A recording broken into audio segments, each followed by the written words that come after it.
Is your Mac Mini's Wi-Fi crawling and making everything slower than it should be? This usually happens due to network settings or interference. In this video, I'll show you simple ways to speed up slow Wi-Fi on your Mac Mini M4, M3, M2, or M1. So let's get started. Method 1. Change MTU number. Go to the Settings app on your Mac, then click on Wi-Fi. After that, click Details next to your Wi-Fi network. Then select Hardware from the right sidebar.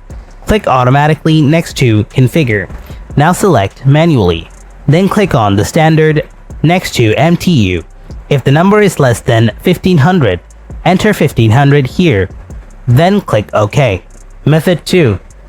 Change DNS. Click the Wi-Fi icon in the top menu. Next, click on Wi-Fi Settings. Then click on Details next to your Wi-Fi network. Now click on DNS from the right sidebar. Click on the plus icon under the DNS server option.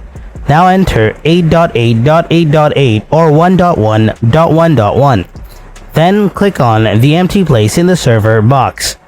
Then again, click on the plus icon. Now enter 8.8.4.4 or 1.0.0.1 and then click OK. Now restart your Mac and then try to log into iCloud again. Method 3. Renew DHCP lease.